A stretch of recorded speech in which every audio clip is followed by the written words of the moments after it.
You're listening to the X Zone Radio Show live and around the world on the Talkstar Radio Network. Visit us online at www.xzone-radio.com. Don't look back, we've drawn the line.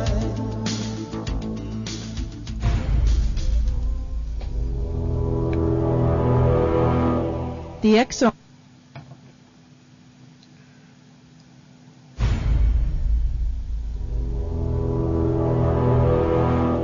The X Zone radio and TV show is largely an opinion talk show. All opinions, comments, or statements of fact All Hit Radio.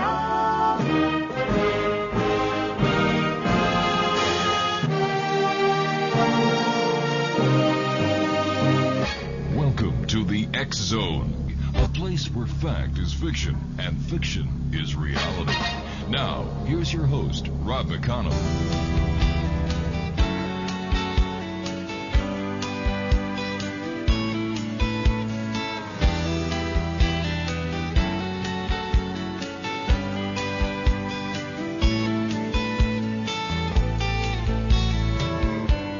Well, I spent a lot of time looking for you.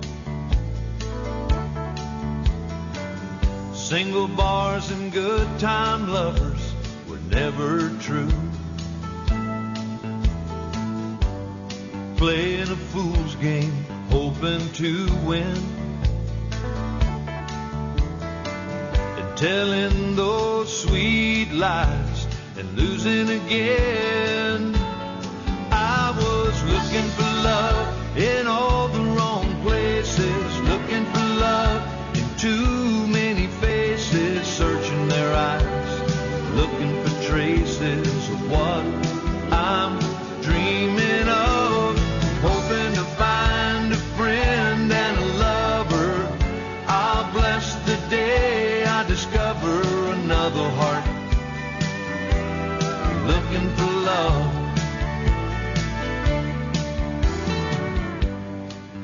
Welcome back, everyone. Dr. William Schneid is my very special guest. Dr. Schneid is a criminologist in California, and he joins us on a regular basis here on the X Zone every second week as we try to bring different aspects of criminology as well as the issues that the courts and law enforcement deal with on a daily basis. Now, if you have any specific topic that you would like Dr. Schneid to talk about, send me an email, xzone@talkstarradio.com. That's xzone@talkstarradio.com. Now, Dr. Schneid has been actively involved in the field of law enforcement for over 40 years now. His assignments included Internal Affairs Narcotics Task Force, as well as patrol and investigative duties.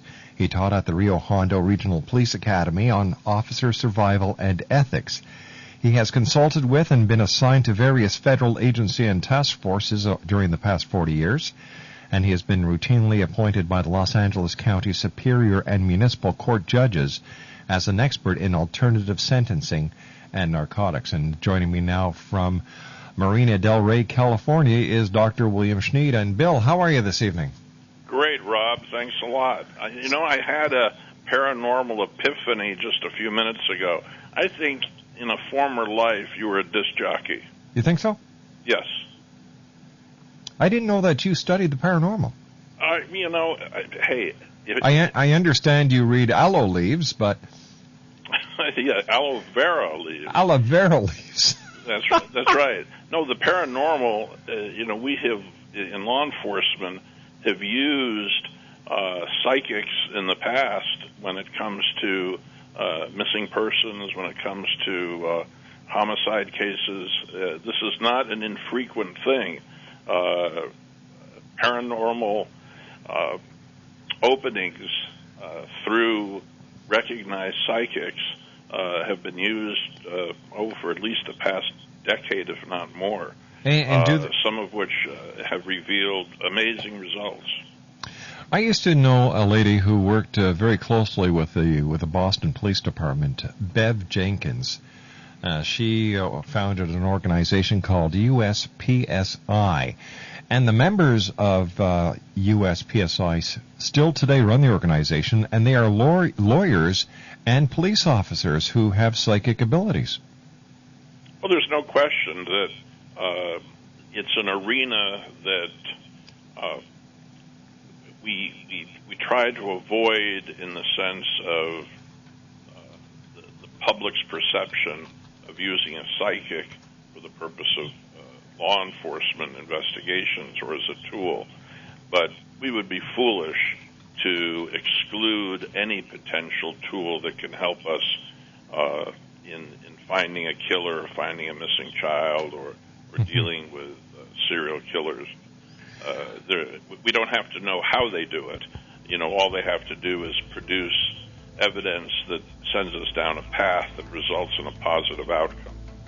Dr. Schneid is our special guest, and Bill and I will be back on the other side of this 2-minute commercial break as the X Zone continues. If you'd like to find out more about Dr. Schneid, his website is www.worldfind.biz. That's www.worldfind.biz.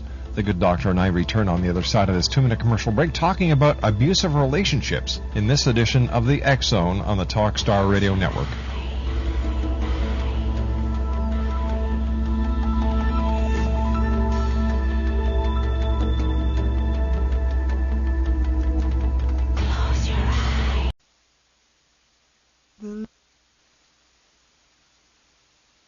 The look is in your eyes, a look your smile can't disguise. The look of love, it's saying so much more than just words could ever say. And what my heart has heard, well, it takes my breath away. I can hardly wait to hold you, feel my arms around you. How long? Dr. William Schneid is our special guest. His website is www.worldfind.biz. Now, Bill, we're talking about abusive relationships tonight. How do you define an abusive relationship, and what are some of the signs that a person within a relationship is having an abusive relationship? Well, first you define relationship, and we have to keep in mind in today's society, a relationship can be between friends, between lovers, between heterosexuals, between gays, any relationship involving two people. Mm-hmm. And we define the abusive nature, which can take a number of different colors, and we can take it and sort of divide it into emotional, it can be financial. The most common one that one relates to is physical. And you, having been in law enforcement, realize that one of the most dangerous calls to go on is to go on a family fight call. A domestic, it is. The volatility of the people involved is enormous. Most people stay in these relationships because they're predictable. They know that, certainly in a physical one, they know that they get beaten every Friday, and they put up with it. And so it really takes two dysfunctional, we'll call them sick, for lack of a better word, folks to make that kind of a situation happen. Usually one of the people in the relationship is a submissive individual. The other is a dominant, assertive individual. Much of the relationship is surrounded by power and control issues. And the submissive person takes their role because of a lack of self-worth and self-esteem. And, of course, the dominant individual takes advantage of that person and, either orders them around for house cleaning or orders them around to get their food, basically, has a sex slave, a housekeeper, and perhaps a mother of a child, all wrapped into one. But as far as the word love goes, that eludes the equation of that kind of a relationship. Now, how about mental abuse in an abusive relationship? That's what I referred to when I said emotional. Okay. The constant torment, the constant demeaning remarks made by one party towards the other, feeding into that lack of self-worth and self-esteem. These kind of emotional disturbances of the weaker of the two many times can lead to suicide. We have just horrible problems, horrible outcomes from these kinds of situations because they don't seek help, and yet they're constantly being badgered and whipped, if you will, mentally, just totally abused and left with feelings of absolute uselessness and worthlessness, and they become an emotional slave, if you will. And this isn't just isolated to women. I've heard stories of men that are actually being mentally or physically abused by their spouses. Absolutely. We didn't even hear a few years ago even the term elder abuse until that became more recent, and we find that the activities of many caregivers towards the elderly that are in their care can result in that. We've seen nanny cam shots that I'm sure you've seen. Yes. Of housekeepers that have been throwing children around the room. So this spares no age, no sex. It's something that comes from within, in which the person's acting out their aggressions and their insecurities, and you happen to be in the line of fire. Are there any statistics that show an increase or a decrease in physical and mental abuse over the years, Bill? Well, there's been a consistent increase because we, again, have difficulties within the Western Hemisphere of defining family. And with the fragmentation of the family dynamic, you have less and less togetherness, less and less feelings as you would have, say, in an Asian family. The issues of respect are there.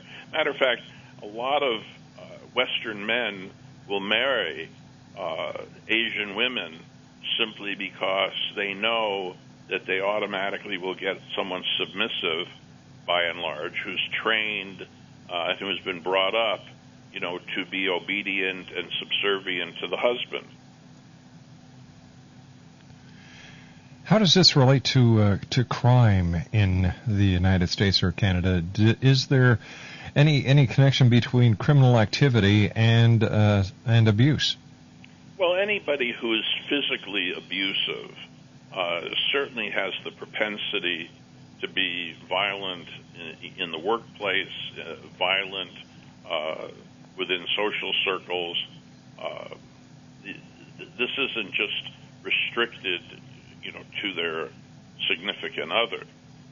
This is something that is an undercurrent that betrays their personality. You could almost spot them at work or in a social activity. I mean, you can see the way they snap at somebody, or even going out to a restaurant with another couple. You can see the way they, demean a waiter. So it's not. It's a personality defect that is not necessarily isolated only to their companion. Why would somebody knowingly get into an abusive relationship? Because these are people that come from a position of need, and they don't have self-worth, they don't have self-esteem, so they feel that, they're fortunate to get anybody interested in them, and they're willing to settle for the crumbs. People who are willing to settle for the emotional crumbs, people who are willing to settle for not being loved, not being cared about, but just simply noticed, are people who desperately need to have appropriate counseling, and you start to try to redevelop some of their coping skills. These people don't have coping skills, and usually when we get them as a result of a restraining order being issued immediately because of some physical abuse, and then it becomes a court issue, and we get either the male or the female, whoever's the physical abuser, into anger management classes as one of the conditions of their probation. So there's actually a societal response in dealing with anger management. How does the abusive relationship affect children? Terribly, because we think that the children aren't really seeing this, but they truly are. And not only are they seeing it and absorbing it, but what we have found historically is they pass it on as they become adults. They get, since this is their mimicry, they get involved in abusive relationships because this is the way they were. I mean, we find that people who evolve into child molesters were molested themselves as children. And the same goes for abuse.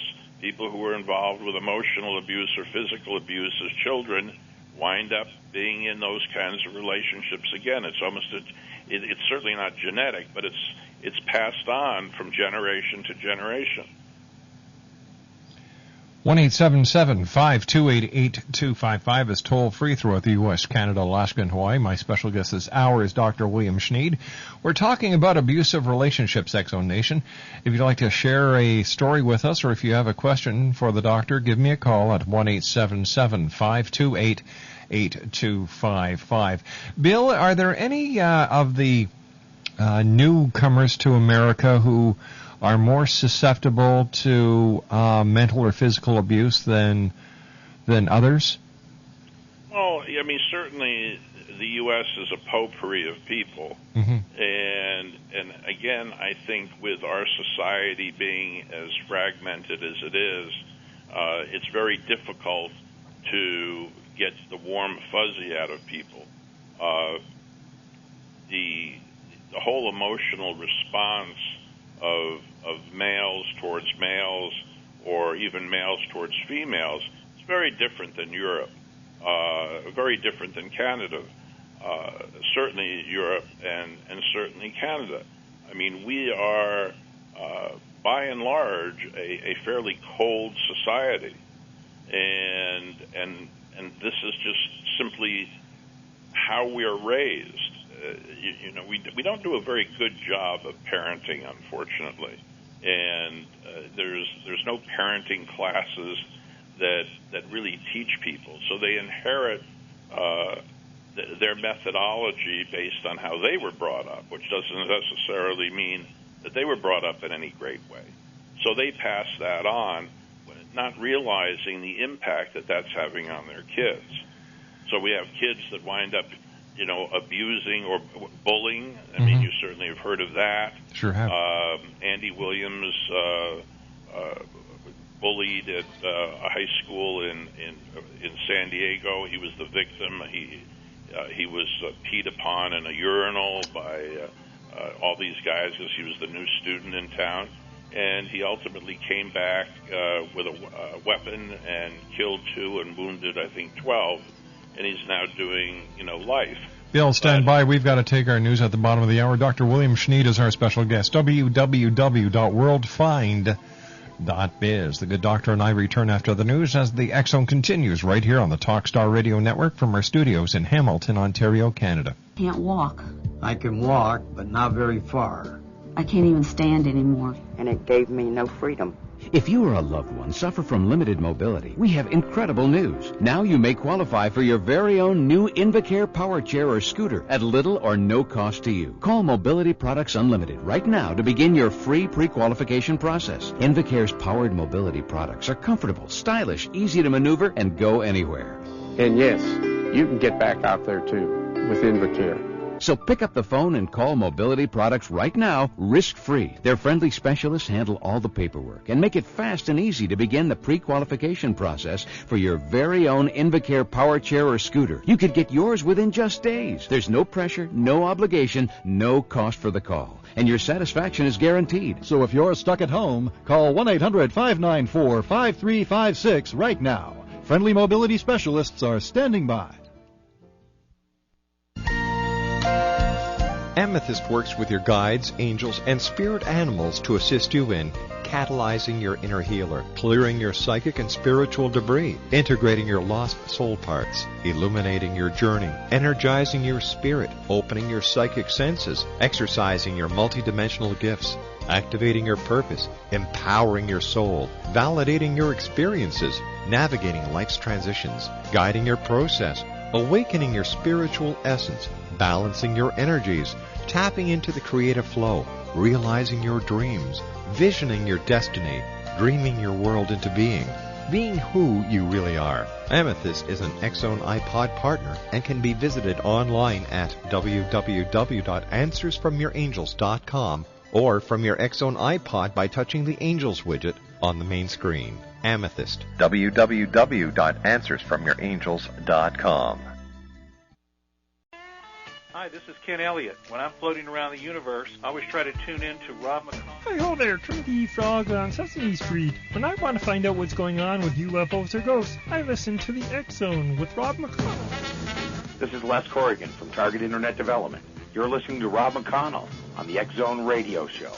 This is John Hogue, Prophecy Scholar, and you're listening to Rob McConnell in the X-Zone. Welcome to the X-Zone, a place where fact is fiction and fiction is reality. Now, here's your host, Rob McConnell.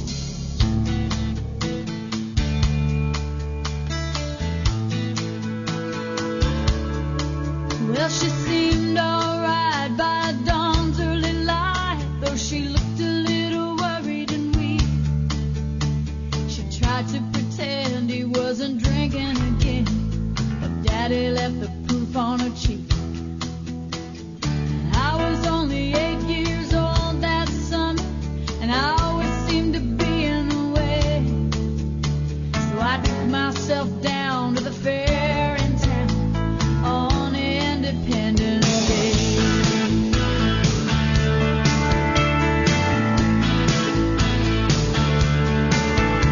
Well, word gets around in a small town. Dr. William Schneid is our special guest, www.worldfind.biz. That's www.worldfind.biz. And Bill, in today's stressful society, does stress play any part in the physical and mental abuse cases that you and other members of law enforcement are seeing? Yes, I think part of the problem is that there just isn't enough time in the day for relaxation. A lot of people don't have hobbies anymore. They come home exhausted, enter into the spectrum, that other new word of law enforcement, road rage, that we didn't hear about a couple of decades ago. So you have people coming already stressed when they come home. And, any of these abusers will say or promise anything to keep the abused from leaving, because they don't want to start again with another partner. So it's a whole environmental impact on how we deal with stress, and many people just don't do a good job of it, and hence we have the abuser who ventilates their stress, on the victim. And of course, we know that in narcotics and alcohol certainly plays a major role in abusive relationships. Oh, huge. Most people that get abused come on the heels of the abuser being intoxicated or being on drugs, because we sort of have this internal fail-safe that keeps us stabilized, and so we really don't tell people what we think, and we don't act out, and we don't. We have these controls, and those diminish with, of course, drugs or alcohol. And once those controls are gone, you're fair game. And I mean, I've seen photographs of women, I've seen photographs of men, of children who have been virtually beaten to within a hair's breadth of their life for no reason, just because the sandwich was cold for dinner. And this just goes on until, and many times the only time we even intervene is when a neighbor calls 911 and says, hey, these people next door are screaming and there's something going on. But that the vast percentage of calls that wind up with women going into women's shelters that fortunately we have an abundance of is as a result of neighbors being aware that there's something going on that is putting somebody in danger. Is there such a thing as transference when it comes to abuse? For example, Dick and Sally are married. Dick is abusive to Sally. They get a divorce. Sally now gets into another relationship. She has been abused, and she figures, I'm not going to let this happen, so I am going to become the abuser. Have you seen this? Yes. Transference usually occurs in a psychiatric setting in which ideally the psychologist or psychiatrist becomes the transference victim, if you will. But that's in a controlled situation. In the situation that you exhibited, yes, there is that almost payback routine that you see in people who have come out of abusive relationships but haven't really healed themselves, and now act out their frustrations from a bad relationship on the new relationship. I mean, think of the statistics when you think of people who have been married 4, 5, 6 times. I mean, you have to scratch your head and say, there's got to be something wrong here if you've gone through 5 or 6 people in a relationship. And you even see these kinds of abusive relationships in teenage relationships, because there the vulnerability of the girl is very high. The vulnerability of the guy is very high. And the girl knows how to manipulate the male and does a very good job of it. And hence we have a huge degree of teenage suicide, much of which is done as a result of the breakup of relationships. The coping skills, starting, if you will, a teenage period and then going on through adulthood, is very, very poor in this country. And, by the time you get somebody in their 20s or 30s, you have to realize it's taken them 20 or 30 years to get screwed up, and they're not going to get made well, if you will, in 20 or 30 days. It's going to take a long time. It's going to take a lot of commitment by the victim to say, I'm fed up with this and I'm not going to put up with it anymore. Remember, every time we wake up in the morning, we have a choice to make. And if that choice is to stay in that abusive relationship or to put up with sexual harassment at the job site, whatever, those are our choices. And we can't blame it on anybody else because we have a choice. What happens inside of an anger management class, Bill? How does anger management work? Well, basically, it's an education into the whole dynamic of, anger, what brings it on, what's your buttons, how do you deal with these buttons, and it's integrating new coping skills and almost having a class. You may say it's sort of like a great. It's a number of people in group therapy. I mean, people that are sharing their experiences. As I say, most of them are probably going to fail anger management because it's court ordered, and they're just going to okey doke it, to get through it. But of those that take it seriously, they begin to realize that their behavior is not only destructive to other people, but it's self-destructive to themselves. And, one or two reoccurrences of this thing, and before you know it, they're in prison. But as you and I have discussed in the past, prison doesn't solve all problems. So by putting somebody into prison for domestic abuse, are we really doing anything that is positive, and will the prison visit have a positive effect on the suspect? Oh, no. I think you and I have agreed on that. Yes. On that point, many, many, many times. This is just society's knee-jerk reaction to, we give up, and so we're going to put you in prison, and maybe that'll make you realize that beating up on somebody just isn't a good thing. What would be a better way of handling abusive people who abuse other people once they're into the judicial system? Well, I think you have the gatekeeper, the probation officer, or the parole officer, who can mandate that this person goes on one-on-one therapy or has meaningful group therapy that's subsidized, by the county or by the government, because we spend a pathetic small amount of money on mental health, period. So the issue, once again, is coercive as to where are we going to get the funding to get the kind of help on a long-term basis. Now, I'll give you just another little anecdote. Is in the county of Los Angeles, and I'm sure people can imagine the size of the county of Los Angeles, we have one facility that handles dual diagnosis, or people with a drug alcohol problem as well as a psychiatric problem. Only one facility for the whole county.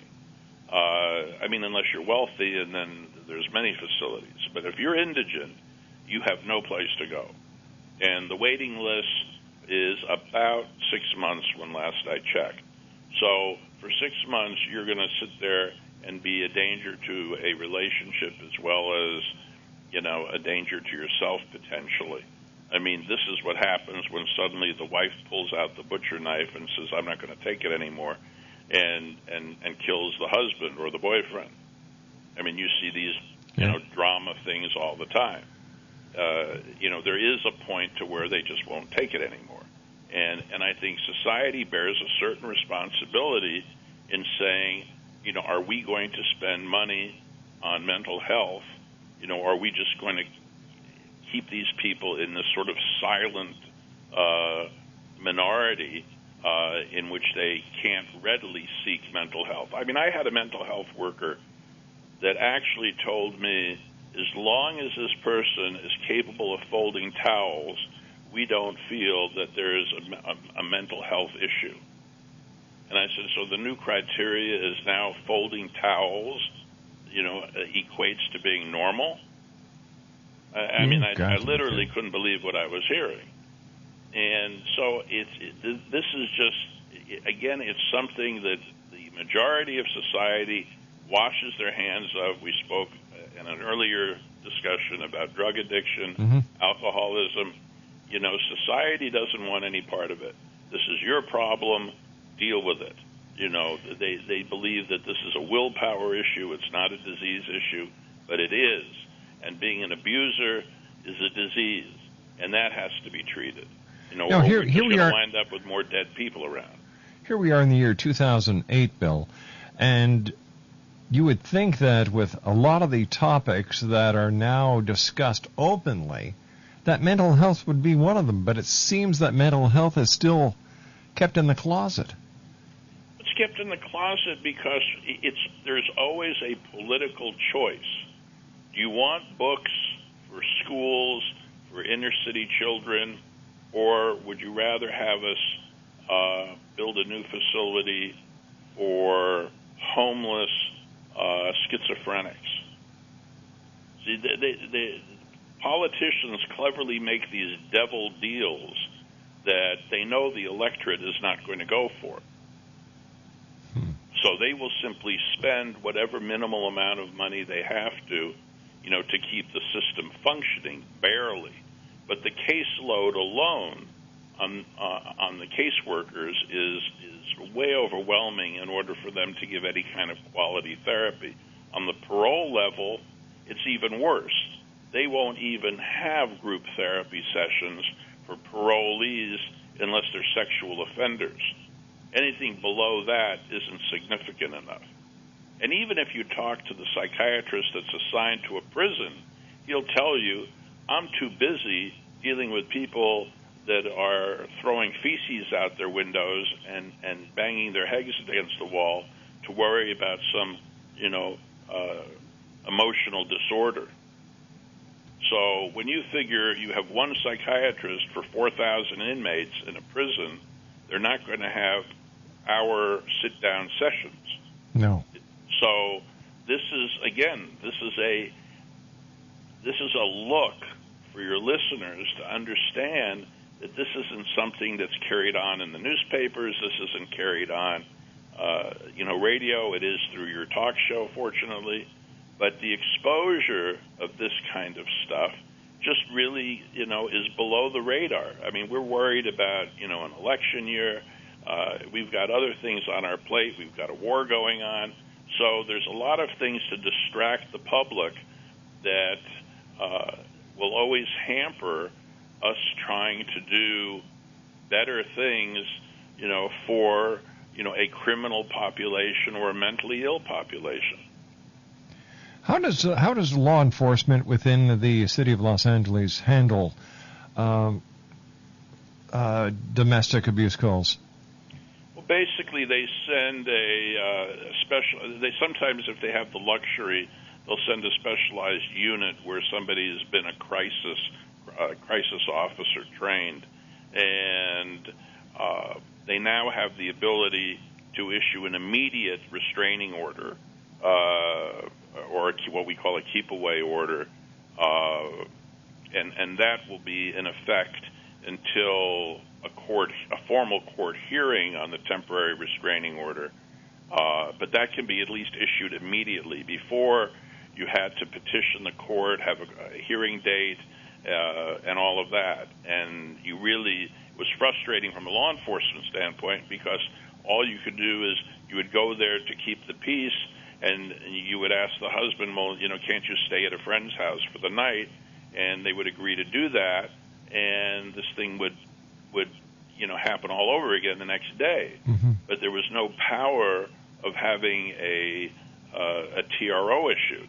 Now you can issue a TRO immediately and order him to stay away until, the hearing. So you have at least another tool available to law enforcement to keep, the offender away from the victim. All right, Bill, stand by. You and I have to take our final break for tonight's show. Dr. William Schneid is our special guest, www.worldfind.biz. I'll be back on the other side of this break as the X-Zone continues on the Talkstar Radio Network from our studios in Hamilton, Ontario, Canada. If you've ever wondered about past lives or even life between lives, and you think the whole idea is a little strange, you're not alone.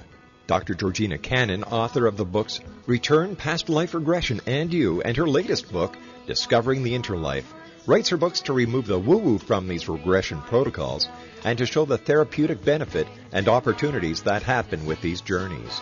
Discovering the Interlife is the one book you'll need as you continue on your life journey. As Shirley MacLaine said about the book, this is a very, very powerful work. So be kind to yourself and find out more about Discovering the Interlife at www.lifebetweenlivescanada.com. That's www.lifebetweenlivescanada.com. You'll be glad you did. To contact Dr. Georgina Cannon at the Ontario Hypnosis Centre in Toronto, Ontario, Canada, visit www.ontariohypnosiscentre.com. What's new, pussycat? Whoa, whoa. The cat is finally out of the bag. Secrets of Cat Attitude revealed. This is the No Copycat book that gives you the X Factor in personable insight and experience to understanding cat behavior and solving problems from the cat's point of view. Learn the secrets of Cat Attitude revealed by Carolyn Bartz that will take the relationship with your cat up a notch and to the next level. Discover why cat owners live longer, healthier lives. Medical facts revealed and why your cat can't help it. Digital photos to guide you in cat care. Safety tips, historical and myth gems, and a fun, enlightening quiz. The perfect gift for smart cat owners and cat lovers. If you love your cat, take the journey now. Don't wait. To order your copy of Secrets of Cat Attitude Revealed, visit www.secretsofcatattituderevealed.com. Secrets of Cat Attitude Revealed, the perfect gift for smart cat owners and cat lovers.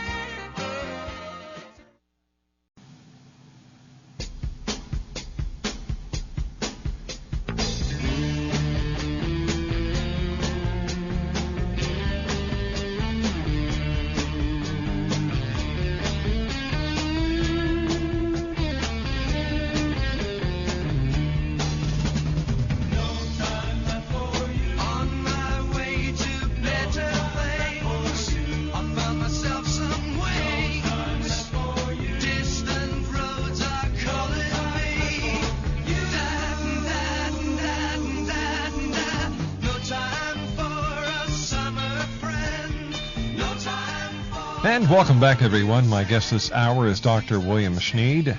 His website is www.worldfind.biz. That's worldfind.biz. I'd like to take this opportunity of thanking all our guests tonight. We spoke with Bobby Artisine about ghosts. She is with VirginiaGhost.com. We spoke to Bill Madden, and I shared an hour of entertaining wit.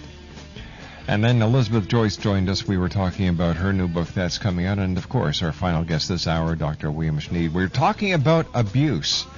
Bill, how do people get out of abusive situations? They wake up in the morning and they make a choice that they can't handle it anymore. Usually it's on the encouragement of family and friends, because they do feel very alone, very isolated, shamed. It's just not something that they want to readily discuss. So it's really important that their support group, as I said, family, friends, are there for them rather than condemning them as to, why are you putting up with it? It's much more complicated than that. They need the help to be able to break the bond that's holding them to this individual. Do the courts move quickly when it comes to domestic abuse or mental abuse or physical abuse? Well, they move quickly in the sense of a restraining order, but as we know, you call the police and say that so-and-so is here harassing me and violating the restraining order.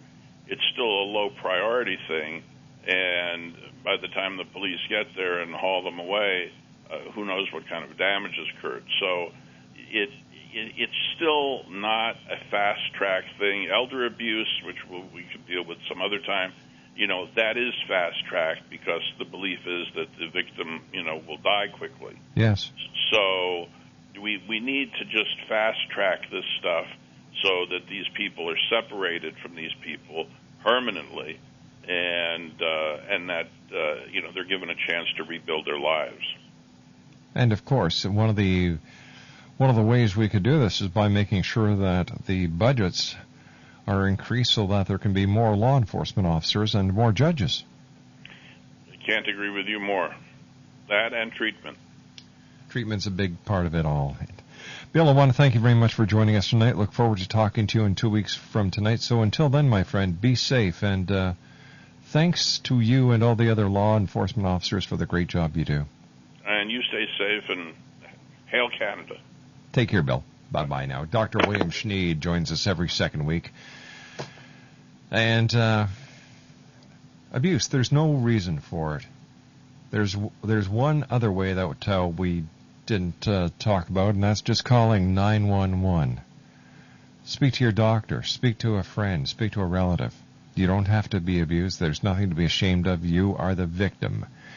Well, that's it for tonight, everyone. I'd like to say thanks to Bill Madden for keeping us up on those 3 big satellites in the sky, Galaxy 4R, Telstar 7, and Aglia 2 and G3. To my wife and senior producer, Laura Rogers, thank you, sweetheart. Keith Friedman at Consolidated Streaming, thank you, Keith. And you, the X-Zone Nation, the best radio audience in the world. Thank you for allowing us to be part of your day, your night, no matter where you are on this great big world of ours. If you have a child at home, give them a hug, give them a kiss, tell them they're loved, because the children of today are our most richest resource. So until next Monday, my friends, keep your eyes to the sky and your heart